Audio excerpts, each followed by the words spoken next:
Bonjour à tous, bienvenue à la leçon numéro 2, qui sont les acteurs des marchés. Eric avec vous pour cette leçon. Alors sans plus tarder, nous regardons la première leçon que nous avons eue un peu plus tôt cette semaine. Nous avons pu discuter de la définition du trading. Nous avons parlé des objectifs de trading. Vous avez été en mesure d'identifier votre objectif de trading. C'était d'ailleurs votre petit devoir pour la semaine. Et nous avons discuté des mythes et réalités concernant le trading. Alors aujourd'hui, qui sont les acteurs des marchés? Nous allons aborder la notion de la loi de l'offre et la demande, qui est un principe fondamental à comprendre en trading, donc principe économique de base. Ensuite, nous allons aborder les différents acteurs des marchés, donc les banques centrales, les banques commerciales, institutions financières, sociétés commerciales, hedge funds et fonds spéculatifs, les particuliers et les courtiers, donc les brokers. Alors, ça fait beaucoup de monde sur les marchés. Alors, nous n'allons pas approfondir chacun de ces acteurs. Là n'est pas l'objectif du jour, mais bel et bien de vous conscientiser sur l'effet que lorsque vous êtes derrière vos graphiques, nous sommes des centaines de milliers de personnes à voir la même chose. Et derrière le même graphique que nous observons, nous et les autres acteurs de marché, eh bien, il y a d'autres acteurs qui ont d'autres objectifs que les nôtres. Et donc, c'est ce qui va faire, entre autres, bouger les marchés. Alors, c'est important qu'on comprenne bien qui sont ces fameux acteurs, puisque nous ne sommes pas seuls. Leçon numéro 3, la semaine prochaine, vendredi. Profil de trader, leçon live très intéressante au niveau du profil du trader gagnant. Alors, on va aborder cet aspect. Vous serez invité à vous poser la question, avez-vous le profil du trader gagnant? Sinon, vous devriez regarder qu'est-ce qui vous manque et établir des objectifs personnels en lien avec cet aspect. Alors, ça sera une leçon, la leçon numéro 3, très stimulante, en live avec vous, et nous allons aussi discuter du trading avec un petit capital. Alors, sans plus tarder, débutons la leçon d'aujourd'hui en se mettant en appétit. Alors, dépendamment de l'heure à laquelle vous regardez cette vidéo, vous pourriez être attiré par les succulentes tomates que l'on voit au centre de l'écran à 2,28 € le kilogramme. Alors, je vous montre cette photo pour embarquer sur le sujet de la loi de l'offre et la demande. Alors, on va s'initier un peu à ce principe auquel nous participons tous en tant que consommateurs, que l'on le veuille ou non. Alors, vous êtes par une belle chaude journée d'été, vous déambulez dans ce marché public et vous arrivez à ce kiosque de fruits et légumes et vous remarquez les tomates à 2,28 €. Alors, vous connaissez déjà approximativement le prix des tomates. Vous savez que le prix des tomates varie selon la saison, selon, le moment de l'année, selon différents autres paramètres. Mais vous avez une idée d'une valeur d'une tomate et de la valeur, pas d'une tomate, pardon, mais d'un kilogramme de tomates et de ce que vous seriez prêt à investir pour acheter des tomates. D'accord? Alors, à 2,28 €, peut-être que vous allez vous dire, mais c'est un peu cher. Peut-être que d'autres diront, c'est pas très cher. Ceux qui croient que c'est un peu cher, peut-être que vous allez choisir de poursuivre votre route et de regarder les prix des tomates similaires dans d'autres kiosques. Alors, c'est ce que nous allons faire ensemble. On va poursuivre. Alors, imaginez que l'on déambule dans ce marché public. Nous arrivons chez le marchand B. Le marchand B vend ses tomates, les mêmes tomates, aussi belles, aussi succulentes, pour 1,78 € le kilogramme. Alors, qu'allez-vous faire? Évidemment, il y a des fortes chances que vous achetiez les tomates à 1,78 € chez le marchand B, à moins que vous retourniez voir le marchand A et que vous tentiez de négocier les tomates, ce qui risque, au final, de ne pas vous permettre d'avoir les tomates au même prix que le marché B. Alors, regardons la slide suivante qui va nous illustrer ce principe que nous venons de discuter de façon un peu plus imagée. Alors, vous voyez, supposons que c'est mon visage, alors j'ai clairement besoin de vitamines et de bonnes tomates pour reprendre des couleurs. Alors, disons que le marché A, nous disions que c'était 2,28 € le kilogramme pour les tomates et le marché B, 1,78 €. Donc, j'achète les tomates chez le marchand B et évidemment, je fais circuler l'information. Alors, nous sommes à l'ère des réseaux sociaux, alors l'information circule très rapidement. Selon vous, que va-t-il arriver avec le marchand A si les gens réalisent que le marchand B, vend ses tomates moins cher? Qu'arrivera-t-il avec le marché A? Certainement que de son côté, il aura des surplus. Alors, il va vendre moins de tomates, vendra plus beaucoup de ses tomates et donc il va rester avec ses tomates un surplus. Alors que le marchand B va voir circuler de plus en plus d'acheteurs, donc il y aura de plus en plus de demandes, ce qui risque d'entraîner une pénurie. Il va écouler tout son inventaire de tomates. C'est ainsi que le marchand A, devant cette situation où il reste pris avec ses tomates et il ne veut pas perdre ses tomates puisqu'il perd des revenus, il devra diminuer ses prix pour faire augmenter la demande.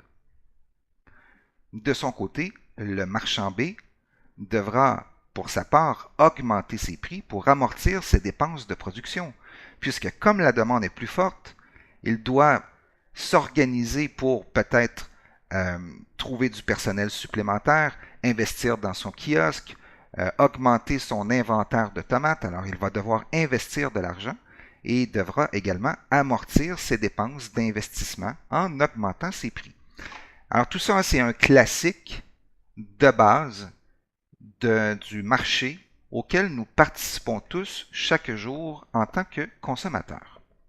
Alors ça, c'est la notion de base de la loi de l'offre et la demande. Allons regarder d'un côté un peu plus technique. Lorsque l'on parle d'un marché, on parle d'un lieu réel ou virtuel de rencontre entre une offre et une demande. Alors c'est vraiment la définition qu'on peut se donner à la base d'un marché. Donc, dans un marché, il y a des vendeurs et des acheteurs. Donc, les vendeurs qui font des offres pour vendre et des acheteurs qui font la demande. Voilà. Et dans le marché du Forex ou le marché de la bourse, qui nous intéresse, nous tous ensemble, c'est exactement la même chose. Il y a des acheteurs, il y a des vendeurs. Une journée, vous pourriez être vendeur, l'autre journée, vous pourriez être acheteur. Et on doit comprendre ce mécanisme de la loi de l'offre et la demande, puisque c'est ce qui va entraîner sur les marchés, on le verra dans quelques minutes, des variations au niveau des prix. Alors, les prix sont constamment en situation d'équilibre et déséquilibre. Principe économique de base fondamentale, un ensemble de mécanismes feront en sorte qu'à un moment donné, on retrouve une période d'équilibre dans les prix. Donc, autant les vendeurs que les acheteurs sont relativement satisfaits du prix, ce qui va entraîner un déséquilibre, puisque l'équilibre entraîne le déséquilibre, et le déséquilibre des prix entraînera à son tour un nouvel équilibre. Alors, c'est vraiment un ensemble de mécanismes et un roulement qui fait que ça bouge constamment. Alors, l'offre, c'est la quantité de biens et de services proposés par des vendeurs à un prix donné. Alors que la demande sera définie comme étant une quantité de biens et de services que les acheteurs sont prêts à acquérir sur un marché à un prix donné. Donc, plus le prix est élevé, plus l'offre est grande, puisque moins il y a de demande. Alors, c'est la logique. Alors que moins le prix est élevé, plus la demande est grande et plus l'offre se raréfie. Alors, c'est une façon un peu différente d'illustrer les mêmes propos que tout à l'heure avec notre marchand de tomates. Alors, on voit ici la courbe de l'offre et de la demande. Donc, courbe classique qui est très, très utilisée dans le domaine de l'économie. Alors, ce que l'on voit juste ici, en haut, on voit une demande élevée puisque les prix sont faibles. D'accord? Et au fur et à mesure que les prix augmentent, eh bien, la demande va diminuer. Alors, c'est logique également. Mais il y a un point de rencontre au centre qui est la notion d'équilibre entre l'offre et la demande. D'accord? Et c'est ce qu'on doit retenir de ce principe à l'effet que lorsqu'il y a une période d'équilibre, cela entraînera forcément une situation de déséquilibre pour les raisons que nous avons évoquées ici. Et lorsque nous sommes en déséquilibre, eh bien forcément, donc soit en surplus ou en pénurie, forcément, il y aura un retour tôt ou tard à l'équilibre. D'accord? Alors ça, c'est vraiment un principe de base. Théoriquement comme ça, peut-être que ça peut paraître plus difficile à saisir par rapport au marché. Alors on va aller regarder tout de suite un graphique boursier pour tenter d'illustrer ce concept dans un schéma classique avec lequel nous travaillons tous, qui est un graphique de trading. D'accord? Alors je vais vous faire apparaître à l'écran des rectangles blancs. D'accord? Et ces rectangles blancs, j'aurais pu en ajouter un ou deux autres, là, un ici par exemple et un ici. Alors ce que vous constatez dans ces rectangles blancs, ce sont, vous commencez à connaître mon amour des rectangles sur les graphiques avec ce que vous avez vu dans les périodes de live. Alors ces rectangles illustrent des périodes d'équilibre de prix. Et ce qu'on peut constater en regardant cette image, c'est que les périodes d'équilibre des prix, donc les ranges, eh bien, ce sont des moments qui durent un certain temps et qui, tôt ou tard, sont cassés, soit à la hausse ou soit à la baisse. Donc, nous avons, si on prend ici ce rectangle, nous avons une période d'équilibre et cet équilibre est rompu parce que les vendeurs ont pris la main et ont repoussé les prix plus bas. D'accord? C'est le même principe sur les marchés. Chaque jour, ça se déroule comme ça et sur chaque unité de temps également. Ce qui devient encore plus intéressant, c'est lorsqu'on regarde la force, donc la lutte, l'action entre les acheteurs et les vendeurs. Les points verts qui apparaissent à l'écran illustrent très clairement une zone de prix sur laquelle il y a plusieurs acheteurs qui sont prêts à acheter et de moins en moins de vendeurs qui sont prêts à vendre. Donc, on bascule cette notion d'équilibre sur ces zones de prix et à chaque fois, donc à 3 reprises, les acheteurs ont repris la main et ont repoussé les vendeurs. Par ailleurs, les vendeurs, toujours aussi futés, ont attendu ces acheteurs sur certaines zones de prix. Et on le voit avec les ellipses rouges. Donc, les ellipses rouges identifient des zones de prix sur lesquelles les acheteurs étaient moins intéressés d'acheter et les vendeurs, bien, ils étaient prêts à vendre sur ces prix. D'accord? Alors, et c'est le même principe partout. Je fais apparaître tous les ellipses de cette image pour vous illustrer l'action des acheteurs et des vendeurs sur la loi de l'offre et la demande. On voit qu'à partir de ce segment ici, les acheteurs ont clairement pris la main, d'accord, et ont repoussé chaque fois les vendeurs de leur zone de prix. Alors, c'est ce qui a donné une poussée haussière au travers des zones d'équilibre. Donc, en résumé, nous avons, si on prend par exemple ici, nous avons une zone d'équilibre des prix, cassée à la hausse, repli, nouvel équilibre des prix un peu plus haut, cassé à la hausse par les acheteurs, on fait une montée, paf, on retrouve un nouvel équilibre des prix, jusqu'à ce que cet équilibre soit brisé. Et c'est toujours le même principe. Donc, lorsque l'on voit apparaître sur nos graphiques des zones de range, eh bien, vous pourrez savoir maintenant qu'il s'agit d'une période d'équilibre des prix et que cette période est forcément temporaire. Donc voilà, j'espère que pour vous, c'est relativement clair. Si vous avez des questions sur ce sujet, étant donné que nous sommes dans une présentation différée, eh bien, si vous avez des questions, vous pourrez profiter des prochains webinaires live pour les poser et vous pourrez obtenir des réponses. Alors, plusieurs variables vont faire modifier l'équilibre entre l'offre et la demande. Alors, nous avons des déterminants de l'offre, des déterminants de la demande. Alors, on va regarder rapidement les principaux déterminants de la demande. Alors, évidemment, le prix du marché aura un impact sur la demande. Les revenus ou la richesse des consommateurs, ça va de soi. Tout ce qui est biens et services, autres biens, services complémentaires, biens et services substituables, ce sont tous des éléments qui vont impacter la demande.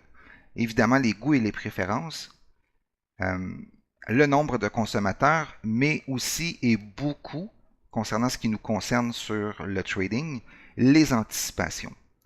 Parce qu'évidemment, si si vous voulez passer à l'achat sur un actif et que nous anticipons pour différentes raisons que l'actif en question ou les tomates, tiens, par exemple, supposons que nous anticipons que les tomates vont augmenter, eh bien, il risque d'y avoir plusieurs acheteurs qui vont vouloir acheter à un prix inférieur à celui que nous anticipons dans le futur.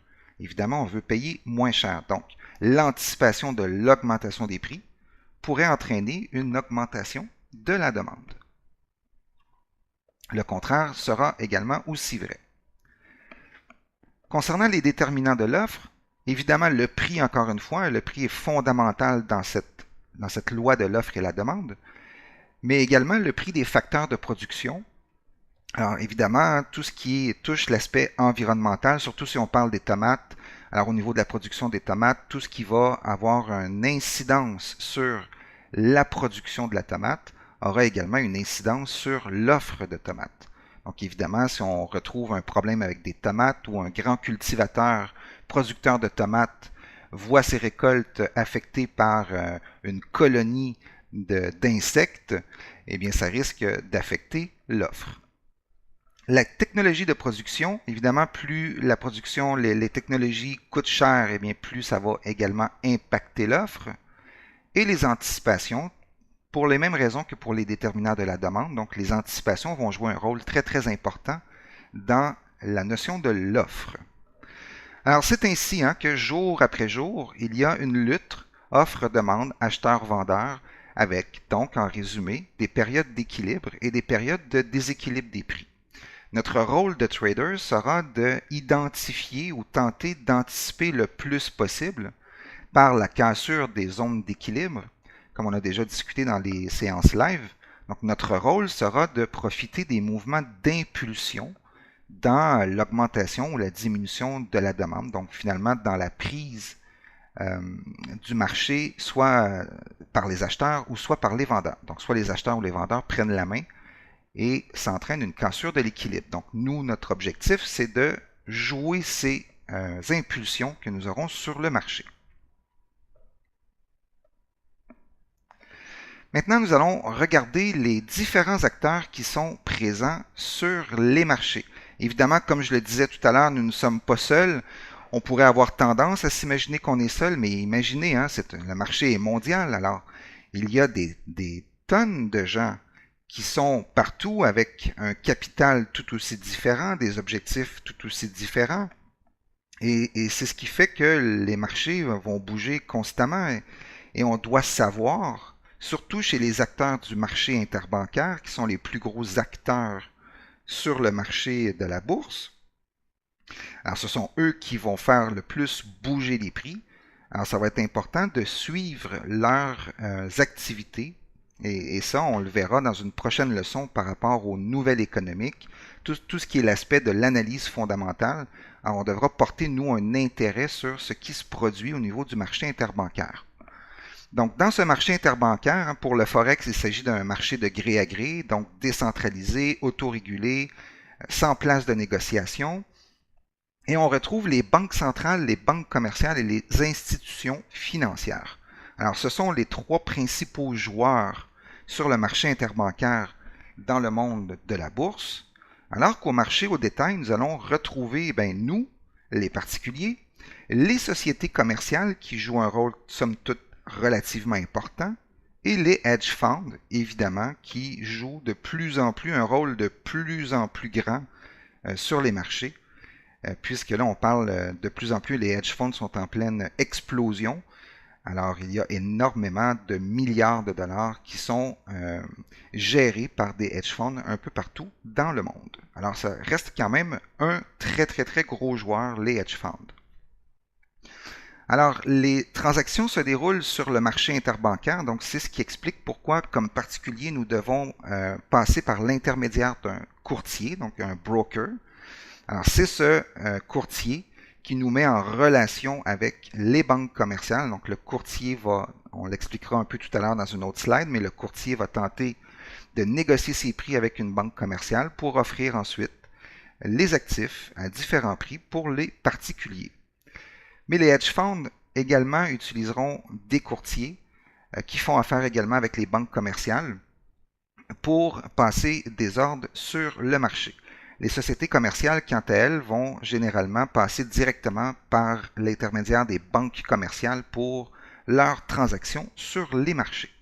D'accord? Et entre les hedge funds et les particuliers, en fait, il existe de très nombreux types de courtiers. On connaît, nous, Boom Forex, mais il existe plusieurs courtiers et plusieurs types de courtiers.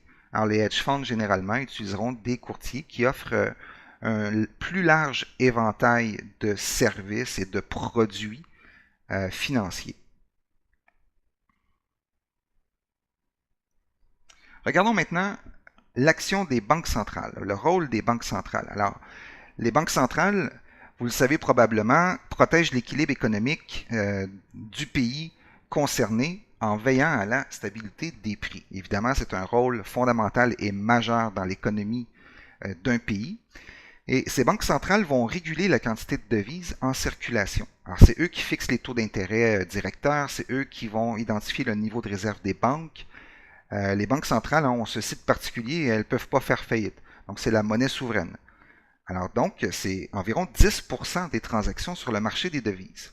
Et il faut savoir que les banques centrales vont généralement effectuer la majorité de leurs transactions avec les banques commerciales. Alors les transactions sur le marché des devises chez les banques centrales se déroulent dans les échanges avec les banques commerciales là, essentiellement. Elles vont gérer des réserves de change nationales, mais les banques centrales peuvent s'en servir pour intervenir sur les marchés. Et elles le font surtout dans les dernières années. Certaines banques centrales ont été très impliquées, très actives et ont joué un rôle d'influence très important sur les marchés financiers. Alors, c'est une des raisons pour lesquelles c'est important pour nous comme traders de surveiller les annonces économiques qui concernent les banques centrales. Donc, à chaque fois que les banques centrales vont faire des annonces ou prévoient faire des annonces, il faut surveiller ce qui se produit au niveau des banques centrales puisque le taux d'intérêt identifié et fixé par les banques centrales demeure l'aspect le plus important qui va faire varier les cours du Forex. Et on ne parle pas de variation de quelques pips, évidemment, mais on parle de donner une impulsion au marché. Souvent, ça va être le taux d'intérêt qui va être déterminant à ce niveau-là. On a quelques exemples récemment dans les années 2010-2011 avec la Fed, donc la Banque centrale américaine et la Banque centrale européenne qui sont arrivées avec leur programme de quantitative easing, donc les QE. Vous avez certainement entendu parler de cet aspect. Les banques centrales avaient déjà des taux d'intérêt très très bas. Le quantitative easing qui a aussi été utilisé par les Japonais, entre autres, récemment. Alors, les quantitative easing, c'est une mesure qui permet de soutenir l'économie d'un pays lorsque c'est plutôt difficile et que les taux d'intérêt sont très bas. Donc, la Banque centrale ne peut plus beaucoup utiliser comme levier les taux d'intérêt pour impacter le marché et soutenir l'économie. Alors, les quantitative easing sont en place depuis 2010-2011. La Fed actuellement est en train de se retirer lentement. Mais quand même, ça reste un exemple très très intéressant au niveau de l'action des banques centrales sur les marchés. Évidemment, d'autres éléments vont jouer un rôle. On aura l'occasion d'en parler dans les prochaines leçons. Regardons maintenant le rôle des banques commerciales. Alors, les banques commerciales sont carrément un vecteur du marché des changes. Ce sont les fournisseurs de liquidités. D'accord? Alors, c'est eux qui fournissent les liquidités aux courtiers. Et les banques, généralement, vont se financer avec ce service. Donc, ils vont prendre évidemment une commission lorsqu'ils fournissent les flux de liquidités à des courtiers. Et c'est beaucoup plus de cette façon qu'ils vont se rémunérer que par la spéculation. Quoique certaines banques commerciales vont tout de même effectuer des spéculations sur les marchés, mais ce n'est pas l'activité première des banques commerciales. Tout de même, 50% des transactions sur le Forex proviennent des banques. Ça va de soi, c'est à partir de l'interaction avec les banques. Nous, on disait tout à l'heure que les sociétés interagissent avec les banques commerciales pour des transactions sur le Forex, échangent entre les banques commerciales et les banques centrales. Alors, 50%, donc c'est à peu près la moitié des transactions sur le Forex qui proviennent des banques. Évidemment, comprenez bien, les chiffres, c'est toujours des approximations, puisque selon les différentes sources que l'on utilise pour trouver les chiffres ne sont jamais les mêmes d'une source à l'autre. Mais il y a un consensus tout de même près du 50% des transactions Forex avec les banques commerciales.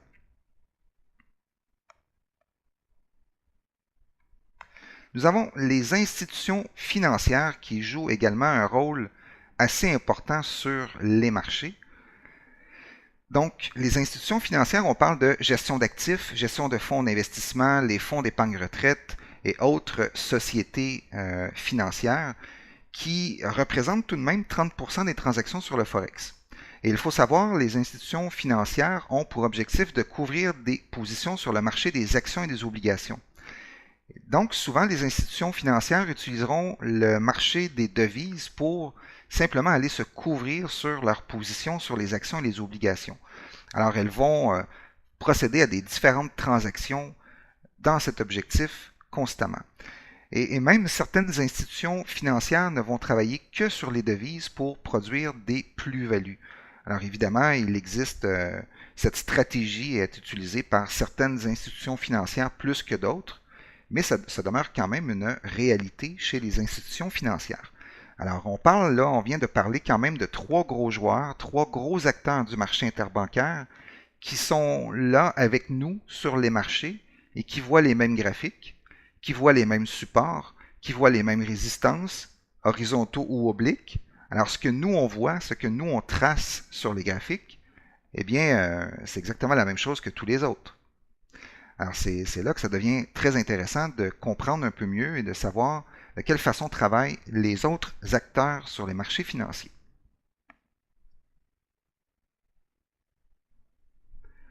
Les sociétés commerciales, il s'agit des grandes entreprises multinationales. Alors, évidemment, les sociétés ont pour rôle de gérer les risques de change.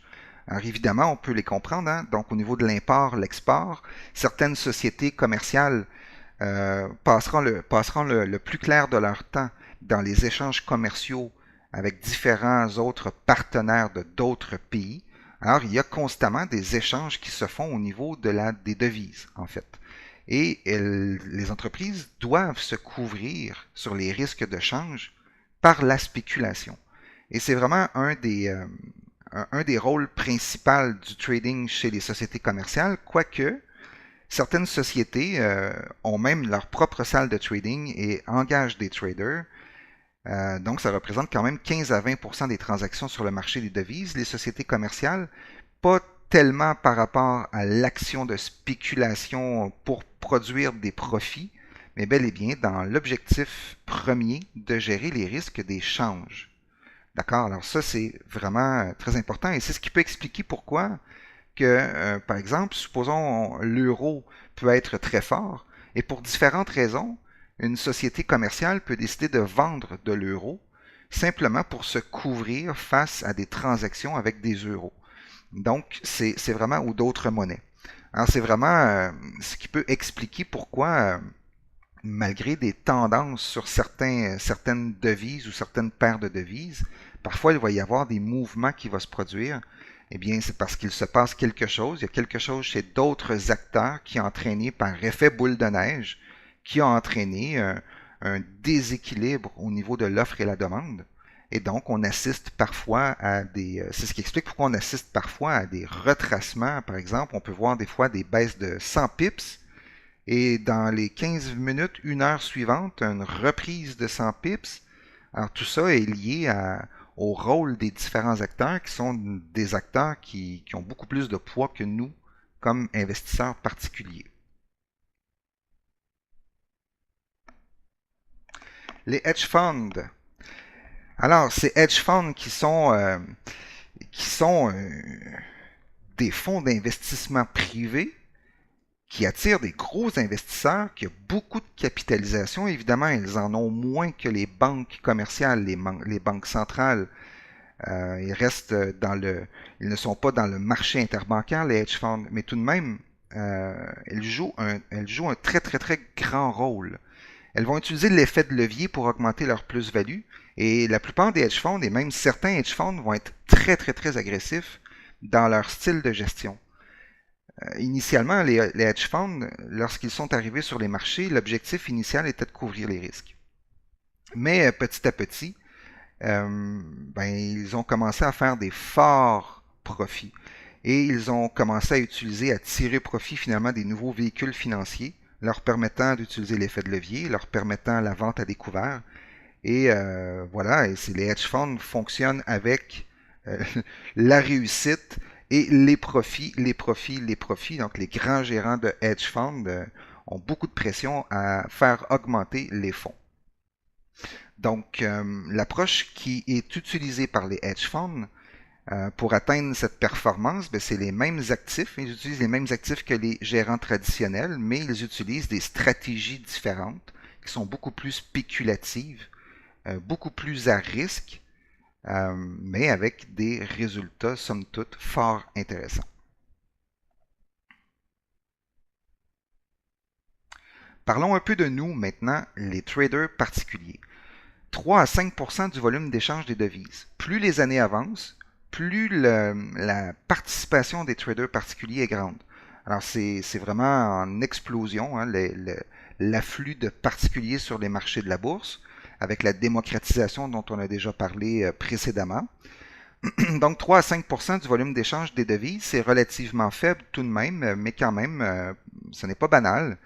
Mais les particuliers représentent une simple goutte d'eau dans l'immense océan des marchés financiers. Alors, il faut vraiment savoir que ce n'est pas nous qui font bouger les prix. Et chez les traders particuliers, évidemment, nous retrouvons des professionnels et des amateurs. Et sans vouloir, parce que ce sujet des traders particuliers au niveau des professionnels et des amateurs ne fait pas un consensus. D'abord au niveau de la terminologie et ensuite au niveau de l'explication de qu'est-ce qu'un professionnel, qu'est-ce qu'un amateur.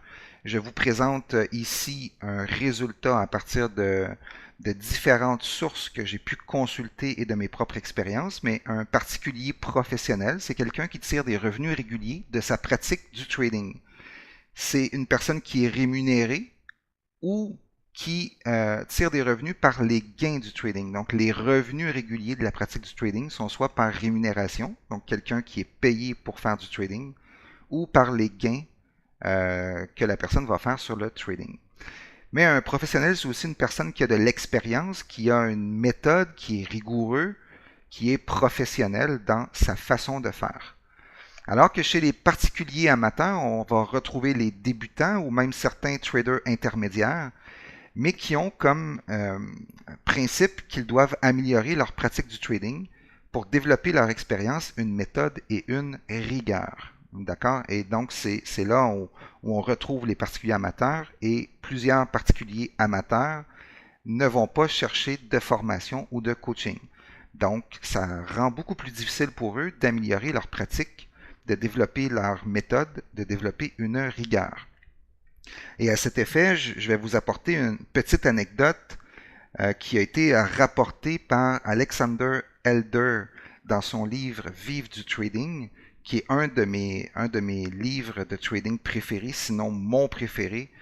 C'est vraiment Elder qui m'a apporté la passion du trading.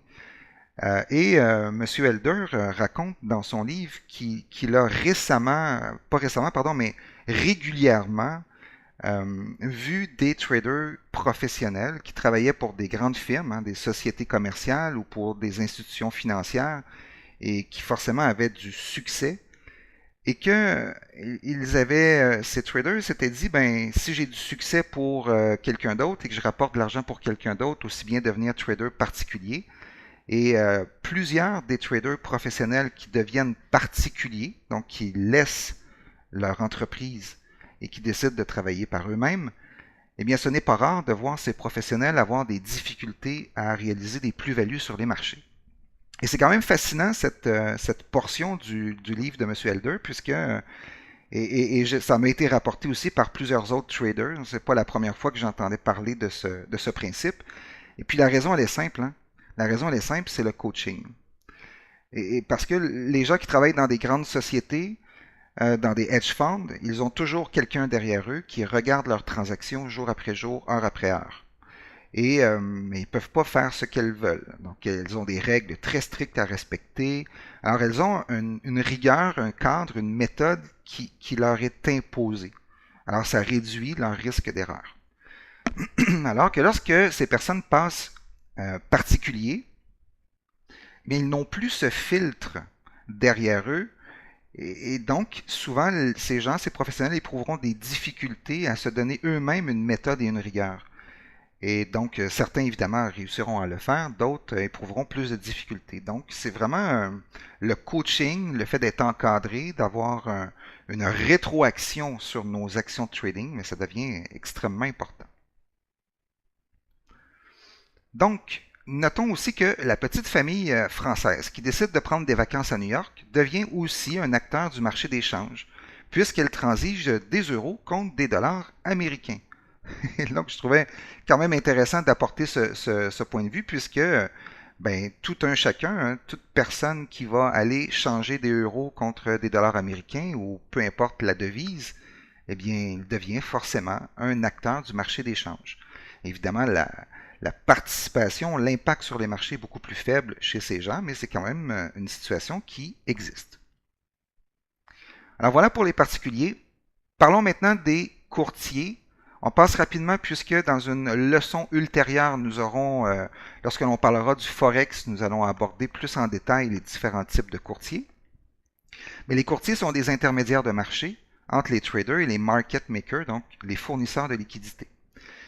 Le principe est simple, en fait, le broker va magasiner parmi des fournisseurs de liquidités les prix pour pouvoir les offrir aux traders particuliers. Et au passage, le courtier se prendra évidemment une commission qu'on appelle le spread. Et les brokers, donc, on retrouve je pourrais dire deux types généraux de courtiers. Donc, on a les market makers. Donc, certains courtiers sont en eux-mêmes des fournisseurs de liquidités, dans certains cas, et d'autres courtiers seront des intermédiaires. Alors, leur rôle sera simplement d'être intermédiaire. Et c'est quand même intéressant d'aborder ce sujet, même si on l'effleure plus aujourd'hui, parce que c'est une entrée en matière sur le sujet. Mais il faut bien comprendre que le courtier qui est fournisseur de liquidité devient, par définition, la contrepartie du client. Donc, en plus d'être son intermédiaire, il est sa contrepartie.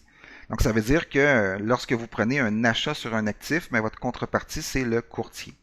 Et ça pose un petit souci d'éthique et de transparence puisque forcément, le courtier, s'il perd, en fait, si vous gagnez, c'est le courtier qui perd. Donc, ce n'est pas quelqu'un d'autre sur les marchés, c'est vraiment le courtier. Donc, ça entraîne au niveau transparence et éthique certains soucis. Évidemment, certains courtiers sont malgré tout, transparents dans cette démarche. Mais évidemment, on trouvera toujours des courtiers qui sont moins transparents et moins éthiques. Alors que chez les intermédiaires, les courtiers qui agissent à titre d'intermédiaire seulement, bien, ils sont beaucoup plus transparents puisque leur rémunération passe uniquement par le spread. Donc, ils se rémunèrent de cette façon. Alors, ils n'ont pas de risque non plus. Alors, ce ne sont pas eux la contrepartie du trader. Ils ne font que fournir les signaux de liquidité, en fait, le flux de liquidité en provenance d'une banque commerciale. Par ailleurs, dans les deux cas, les courtiers sont généralement régulés par les autorités financières. Mais évidemment, un courtier qui ne le serait pas n'est pas recommandé. Alors, quand on parle du spread, eh bien, vous avez un petit exemple ici. Nous avons un actif qui est l'or, avec le bid et le ask qui vous ont déjà été préalablement présentés. Alors, on a un bid à 1254,8, un ask à 1255,27. La différence entre les deux représente ce qu'on appelle le spread. Alors, le spread est la commission que va se prendre le courtier sur la transaction. Donc, il n'y a pas sur les CFD de commission. Alors, c'est vraiment le spread. C'est ce qui explique pourquoi, à chaque fois que nous ouvrons une position sur les marchés, nous sommes systématiquement en négatif. D'accord? Donc, le spread est utilisé dès l'ouverture de la position. D'accord? Donc voilà pour les différents, les courtiers, les market makers et intermédiaires. Alors, ça met un terme à notre leçon d'aujourd'hui. J'espère que vous avez apprécié, que ça vous aura été utile. Donc, en résumé, nous avons abordé cette notion de la loi de l'offre et la demande. Nous avons eu l'occasion de regarder sur un graphique qu'est-ce que ça peut nous donner comme concept dans le concret, ce qu'on peut voir jour après jour sur les marchés, sur les graphiques. Nous avons également survolé le rôle de chacun des acteurs principaux qui sont présents sur les marchés. Et j'espère bien que vous avez bel et bien saisi que non seulement nous ne sommes pas seuls sur les marchés, mais nous sommes minoritaires en termes de pourcentage de transactions sur les marchés et que nous sommes un peu tributaires, un peu beaucoup, en fait, tributaires des acteurs du marché interbancaire et d'autres acteurs tels que du marché au détail, tels que les sociétés commerciales et les hedge funds. Alors, tout ce beau monde travaille sur les mêmes marchés ou le même marché que nous. Donc voilà, je vous laisse sur ce sujet. Merci de votre attention. Toujours questions-réponses dans le prochain webinaire live. N'hésitez pas à prendre des notes suite au visionnement de cette vidéo. Pour notre part, on se retrouve la semaine prochaine pour une prochaine session de Trading Live. Alors, je vous dis au revoir tout le monde. Merci beaucoup.